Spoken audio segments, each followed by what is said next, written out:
Operation सिंदूर 22 अप्रैल को जम्मू कश्मीर के पहलगाम में हुए आतंकी हमले का भारत ने 7 मई 2025 को बदला ले लिया। भारत की तरफ से ऑपरेशन सिंदूर चलाकर पाकिस्तान और पीओके के 100 किलोमीटर तक अंदर आतंकियों के ठिकानों को निशाना बनाया गया। इस ऑपरेशन में लश्कर तैयबा और टीआरएफ के 9 आतंकी ठिकानों को जो मुरीद के कोटली, मुजफ्फराबाद और बहावलपुर जैसे स्थानों पर थे, उनको निशाना बनाया गया। चलिए आपको बताते हैं आखिर कैसे रखे जाते हैं किसी ऑपरेशन के नाम। ऑपरेशन सिंदूर का क्या है मतलब, चलिए विस्तार से समझते हैं। नमस्कार दोस्तों, आप देख रहे हैं करंट फॉर एग्जाम, जहां मिलती है आपको परीक्षा से जुड़ी जरूरी करंट अफेयर्स। ऑपरेशन सिंदूर पहलगाम में हुए आतंकी हमले का जवाब है। इसका नाम भी अपने आप में शक्ति का प्रमाण है। सिंदूर भारतीय संस्कृति में विवाहित महिलाओं के सुहाग और सम्मान का प्रतीक है। यही कारण है कि इसे ऑपरेशन सिंदूर नाम दिया गया। यह न केवल एक सैन्य जवाबी कार्रवाई है, बल्कि यह भारत की नारी शक्ति के सम्मान और सुरक्षा के प्रति अटूट प्रतिबद्धता का प्रतीक भी है। आज उसी से रिलेटेड कुछ एमसीक्यू करने वाले हैं, तो चलिए शुरू करते हैं। ऑपरेशन सिंदूर का संबंध किस से है? ऑप्शन है इसका लाल चौक हमला, पहलगाम हमला, पुलवामा हमला, या इनमें से कोई नहीं।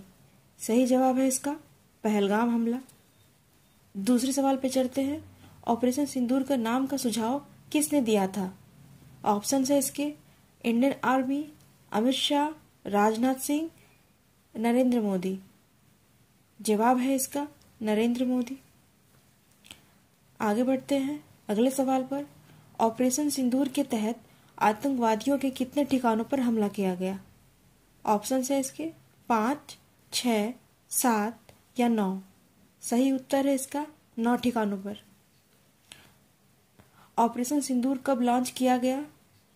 ऑप्शन है 6 मई, 7 मई, 8 मई या इनमें से कोई नहीं। तो सही जवाब है इसका 7 मई। चलिए बढ़ते हैं अगले सवाल पर। ऑपरेशन सिंदूर का लक्ष्य क्या था? ऑप्शन की तरफ रुख करते हैं।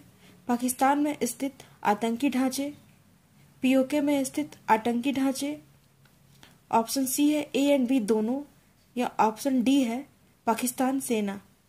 सही जवाब है उसका ऑप्शन ए एंड बी दोनों। अगला सवाल, ऑपरेशन सिंदूर के तहत कितने आतंकवादी मारे जाने की संभावना है? ऑप्शन है इसके लगभग 60, लगभग 80, लगभग 90, लगभग 100। तो सही जवाब है इसका लगभग 90। बढ़ते हैं अगले सवाल पर। पाक में स्थित आतंकियों का अड्डा कहे जाने वाली किसी मस्जिद को ऑपरेशन सिंदूर के तहत टारगेट किया गया। ऑप्शन है इसका मरकज सुभान अल्लाह, जामा मस्जिद, कराची मस्जिद या इनमें से कोई नहीं। सही जवाब है इसका मरकज सुभान अल्लाह। मरकज सुभान अल्लाह मस्जिद कहाँ पर है? ऑप्शन है इनका भागलपुर पाकिस्तान, बहावलपुर पाकिस्तान, बहादुरपुर पाकिस्तान, इनमें से कोई नहीं। तो सही जवाब है इसका बहावलपुर पाकिस्तान। बढ़ते हैं अगले प्रश्न पर। हिजबुल्लाह का कौन सा ट्रेनिंग सेंटर को खत्म किया गया?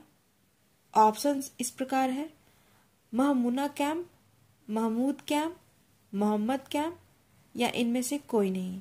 सही जवाब है इसका महमूना कैंप। आगे चलते हैं। ऑपरेशन सिंदूर के तहत आतंकी अड्डों पर कितनी मिसाइलें दागी गई? ऑप्शंस 97, 77, 57 या 24। तो सही जवाब है इसका डी 24 मिसाइलें दागी गई। बढ़ते हैं अगले सवाल पर। कितने आतंकी संगठनों को निशाना बनाया गया? ऑप्शंस है हिजबुल 2, जैश 4, लश्कर 3 या डी उपयुक्त सभी। तो सही जवाब है इसका उपयुक्त सभी। ऑपरेशन सिंदूर के बाद प्रेस कॉन्फ्रेंस करके किसने जानकारी दी? ऑप्शन है इसके नेवी अफसर विंग कमांडर व्योमिका सिंह, विदेश सचिव विक्रम मिस्त्री, अफसर कर्नल सोफिया कुरैशी, या डी उपर्युक्त सभी? तो इसका सही जवाब है उपर्युक्त सभी। तो दोस्तों ये थे ऑपरेशन सिंदूर से रिलेटेड कुछ एमसीक्यू जो आपके परीक्षा उपयोगी होने वाले हैं। ऐसे ही वीडियो के लिए हमारे चैनल को लाइक, शेयर और सब्सक्राइब जरूर करें। मिलते हैं अगले वीडियो के लिए, तब तक के लिए जय हिंद।